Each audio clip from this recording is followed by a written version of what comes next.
Hi, everybody. I am back with another book review this week. I am talking about, did you hear about Kitty Karr by Crystal Smith Paul? This book came out, I think, a few years ago. At the time, it was very timely. There are references to Colin Kaepernick and Black Lives Matter and things like that, which are all still, of course, relevant. But I think this book came out when they were still very much in the news cycle.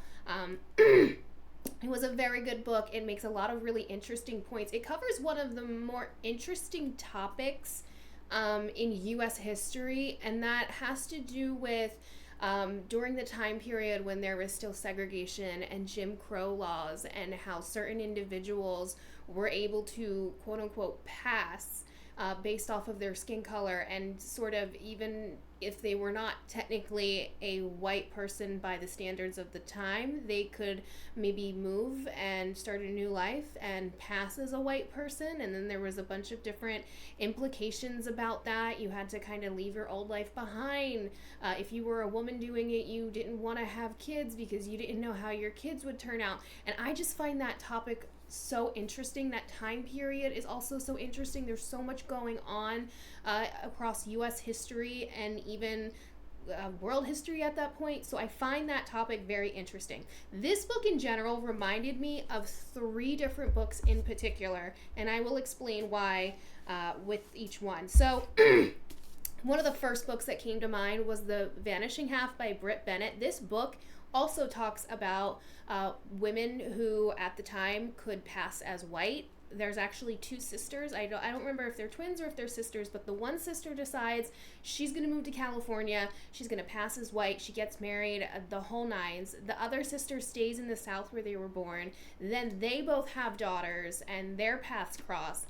So this book was very much, or Kitty Karr very much reminded me of this book because it has some of the same themes and topics and things like that. The other book that Kitty Karr reminded me of was The Seven Husbands of Evelyn Hugo. So basically, Kitty Karr is, she turns out being a famous woman, kind of a starlet of old Hollywood. She's passing, and you're reading the book kind of from her perspective, almost as journal entries about where she grew up, her history, how she ended up in Hollywood, how she worked her way up in the studio, and so on and so on. And it just reminded me of Evelyn Hugo and how her perspective is also given, where it's her rise and all of the things that happened in Hollywood. It's also the same sort of time period. So I thought that was very interesting. And lastly, it also reminded me a little bit of The Tobacco Wives by Adele Meyer.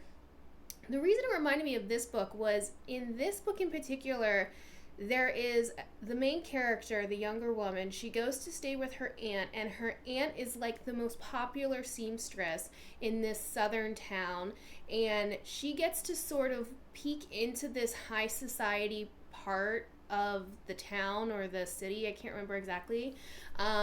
Even though technically she's not the right quote unquote pedigree. And I thought there were parts of Kitty Karr that were very similar to that. So basically, Kitty Karr, you meet the one main character. It's, I think, 2017. She is a famous actress. She's going through her own little trials and tribulations with her race identity, as well as just being in the spotlight. Her neighbor, Kitty Karr, passed away, and instead of Kitty Karr giving away her estate and her money and everything to charity or to another loved one, she gives it to our main character and her two sisters. So there's three sisters all together. The one sister is like a movie star. The other sister is also an actress, but she does a lot of like really popular TV. And then the third sister is just not into fame and stardom, and she's going to become a lawyer. But that's basically where you meet them, is they're dealing with kind of the media fallout of this woman giving them a substantial amount of money, and the world kind of being like, well, why? And then slowly throughout the book you find out why.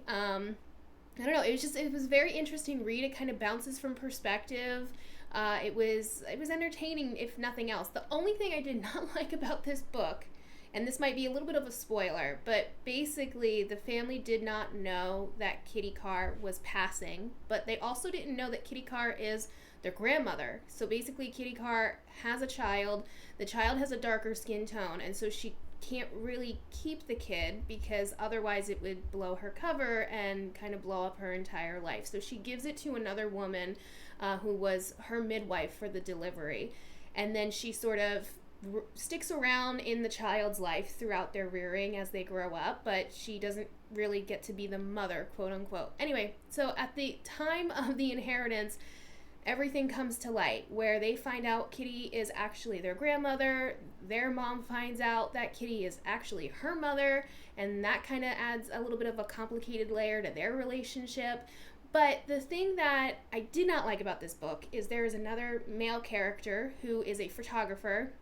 He actually is doing a Vogue photo shoot for the main character, and his grandfather got his start in photography because he was hired by the studio to take photos and to kind of tail Kitty for her husband. So Kitty's husband is the executive at the studio. He hires this man to follow her around, take pictures and everything. And that's eventually how the husband finds out that his wife is passing and all these other things. And she's part of this society that is working on different projects. But anyway, his grandfather, that's how he got his start in photography. It inspired him to be a photographer. He is writing a book about his grandfather, and he wants to tell this story. But in order for him to tell this story, he has to kind of out Kitty Karr and out everything about her history and where she was from and all these other things, and about how she had a child and gave it up.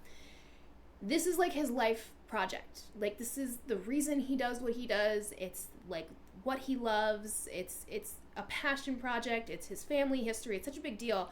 And he kind of like very quickly goes, "Oh, I won't do it." What? I mean, what? So basically he ends up getting into a bit of a romantic relationship with our main character, and kind of for her, he decides to drop the project. But if it is something that is so important to you and your career and your identity and your family and everything, he just dropped it like a little too quickly. I don't find that reasonable or realistic, I guess. I don't know. That was the only thing about this book that bothered me, was how quickly this guy just said, "No, it's okay, I won't write it, don't worry about it." What? No, you're crazy. It's something you've already been working on. He had already written the whole thing. He just needed like one or two other pictures that were part of Kitty's estate. I just can't imagine something so important, so personal, and so, I don't know, just important, I guess, and he just decides to drop it. Now, I understand that he doesn't want to pursue it because it puts Kitty's history and puts her story on blast, and she's no longer, there to defend herself and whatnot. But maybe find another way to tell the story. Maybe work with the family and the sisters to tell the story.